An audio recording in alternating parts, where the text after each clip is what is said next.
fast-talking high trousers. Recently on Let's Chat, we had a great conversation. Dr. Tyrone Wells, the antagonist of The Flash. I think only he might get that joke. I don't know. If you do, let me know. But he had a conversation, and it was a good one.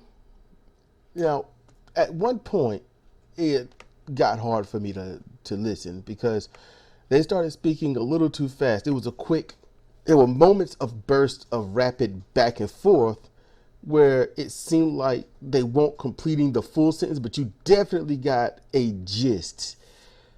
And that, and how can I say this?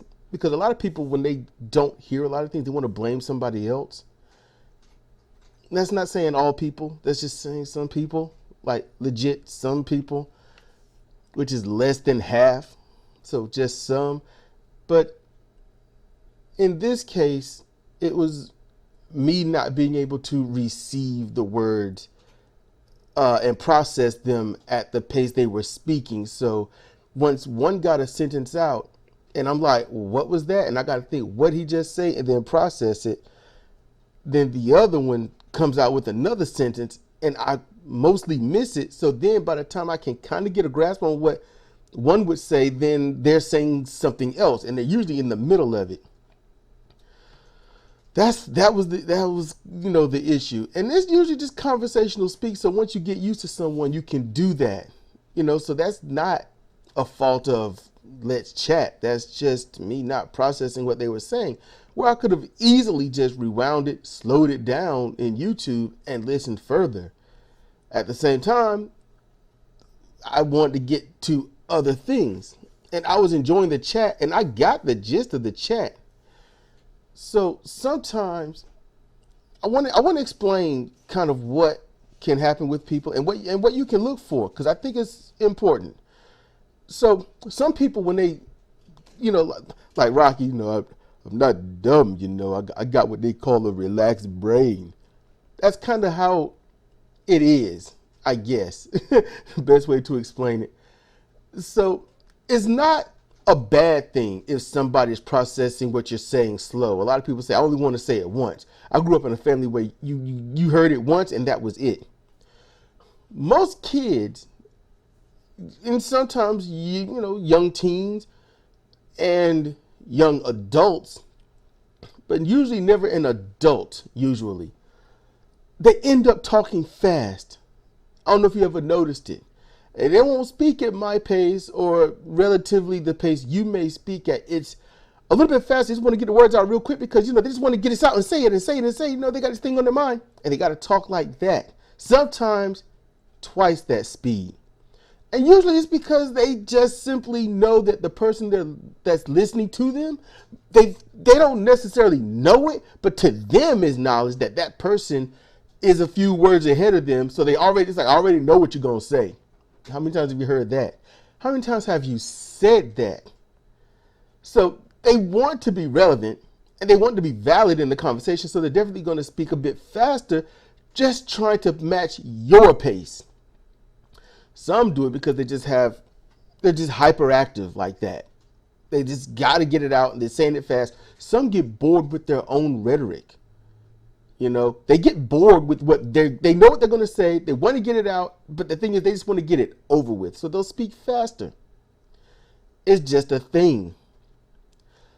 Now, at the same time, some people, they just process things slower. They don't just hear your words, take them in, and just be done with it.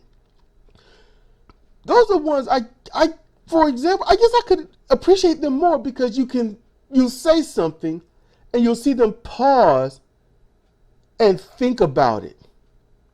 Now, you don't know if they're thinking about a counter. You don't know if they just want to be heard.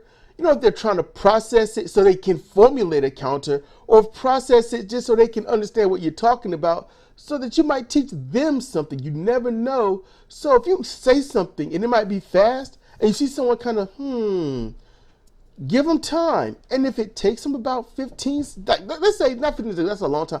Let's say 5 or 6 seconds, just ask, is there something that I might have misconstrued? Or is there something that you might not have understood? Is there something I could help you with? You know, ask them to help them, and honestly to help you. That's what I would suggest. And I've seen that a few times. Then you got people that want to think, but they are afraid to think or ashamed to think, or they think it's the wrong thing to do is to think. And you'll see them kind of, well, you know what?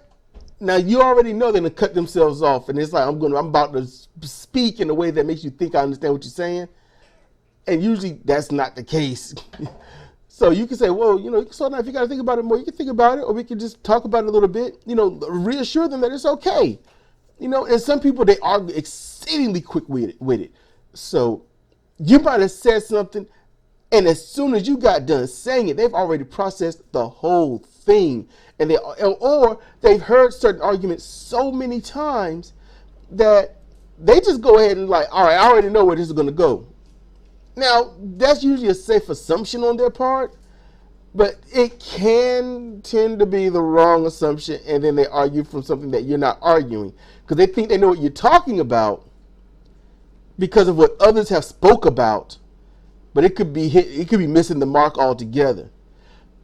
It's not simply just delivering the message, it's all the recipient of that message. And if you poorly deliver a message and someone is poorly receiving the message, oftentimes that's where your instant blow up arguments take place. And, you know, it's not a bad thing. It's not a good thing. It's just a thing. And I think it's something that we should work through together. Everyone can. You know, that's our language. Even if we speak the same, can oftentimes be foreign. And I think we ought to take an acknowledgement of that. There are lots of things I could say about this, but, you know, I'll end it here. I would like to get your comments and your thoughts and things like that. Have you ever been in these situations? Do you know of any one of these situations? You know, I'd like for you to tell me. I try to keep these under 10 minutes. It's not easy because there's a lot on my mind. But yes, please inform me. All right? And inform each other, because that's kind of what comparative reasoning is all about anyway. Just clearing the fog, making sure everything is clear and understandable to the best of my knowledge. And the knowledge I don't have, I'm hoping that you put down there in the comment section to help give me some knowledge. This has been Cedric Kennedy for Comparative Reasoning. Thank you for listening.